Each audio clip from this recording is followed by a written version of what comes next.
साल था 1962। भारत और चीन के रिश्तों में मिठास थी। नारा गूंज रहा था, हिंदी चीनी भाई भाई। लेकिन चीन उस भाईचारे की आड़ में सीमा पर चुपचाप सड़कें बना रहा था, अपनी सेना को हिमालय में छिपाकर तैयार कर रहा था।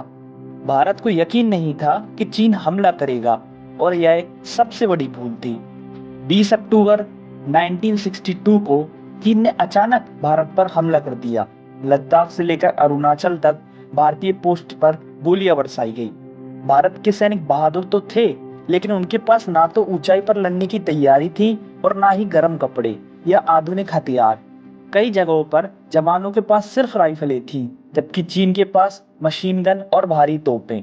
क्या आप जानते हैं, भारत की सेना के पास नक्शे तक अधूरे थे और कई सैनिकों को बताया ही नहीं गया था कि चीन से युद्ध शुरू हो चुका है। इतना ही नहीं, भारत का वायुसेना इस्तेमाल तक नहीं किया गया, जबकि अगर उसे एक्टिव किया जाता तो युद्ध का नतीजा कुछ और होता।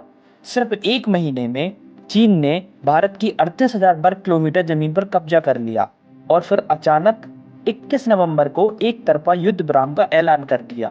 क्यों? आज तक कोई नहीं जान पाया। इस युद्ध ने भारत को एक बहुत बड़ा सबक सिखाया कि सिर्फ भरोसे से देश नहीं चलता, ताकत भी चाहिए। इसके बाद ही भारत ने सेना को मजबूत करना शुरू कर दिया, और आज का भारत वो भारत बिल्कुल नहीं रहा जो उस युद्ध में था।